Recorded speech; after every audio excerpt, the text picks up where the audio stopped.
For more on the fighting in Ukraine, let's bring in Lieutenant General Ben Hodges. He is the Pershing Chair in Strategic Studies at the Center for European Policy Analysis. He is also a former commanding general of the U.S. Army in Europe and a former commander of the NATO Allied Land Command as well. General, thank you very much for being with us here.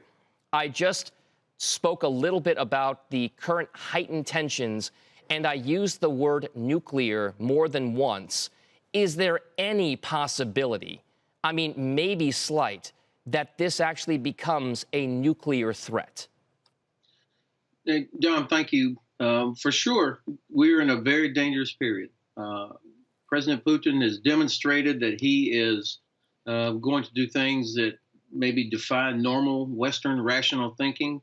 But Russian doctrine, we've known for years, Russian doctrine says that if the state, the existence of the state is at risk, then we would consider, or Russia would consider, the use of nuclear weapons. Now, that's still a wide range of things. And of course, it cost him nothing to threaten the use of nuclear weapons, but it would cost him everything if he employed nuclear weapons. I think he is, but President Putin has miscalculated one more time that how the West would react to these threats. And I think we're going to stick together.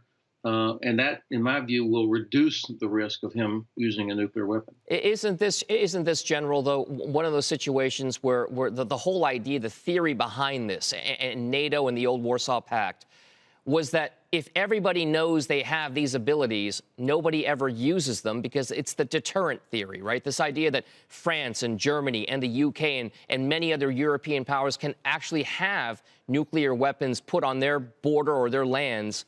And then that means that nobody really wants to use them because you don't want to risk it. Isn't that the scenario that's playing out right now? It's exactly it.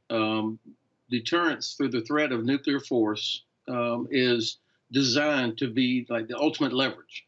And again, I think he has miscalculated. He thought that if he mentions or he puts his nuclear forces on a higher state of alert, that the alliance would crack and that certain countries would immediately repel and back away and not take part in the sanctions, not take part in providing aid to Ukraine. And I think this is where we have to call his bluff. Now, we're not talking about a simple game here. This is obviously very dangerous. And yesterday's referendum in Belarus, where Belarus says that basically they now want to be a nuclear state and that they would welcome Russian nuclear weapons into Belarus, is not a good development. But again, at the risk of sounding like a broken record, the way that you stand up to this is by sticking together. And I think the administration has done a very good job, along with the leadership of NATO, keeping everybody together. Now, General, one of the other aspects of this war, if you will, is the non-military aspect of it. The sanctions being put in place. We've heard there are widespread reports now of protesters protesting the war and Russian involvement in this. How much of that will serve as an even more forceful kind of influence in this conflict, as opposed to the military threat being posed by both sides? Well, this is really important because the president of the Russian Federation and the Russian leadership have, up until now, probably felt pretty confident that they had totally suppressed all of the protests, the domestic troubles. Putin has spent the last 2 decades protecting himself against a coup.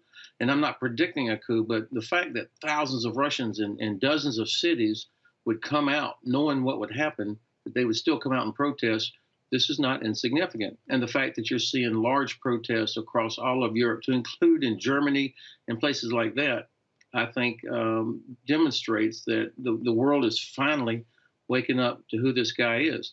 Now, there's also another side, and conscious of your audience this morning, we need to be thinking about what happens after this. I mean, I think, honestly, Russia's logistical system is going to break down here within the next 5 to 7 days. I don't think they can sustain what they're doing, especially if we continue to increase what we're providing. So we should be thinking about what happens next. And I think that the recovery of Ukraine is going to be a massive undertaking. Obviously, the infrastructure that has been targeted and destroyed by Russian forces, reopening ports, and doing that as quickly as possible is going to be important.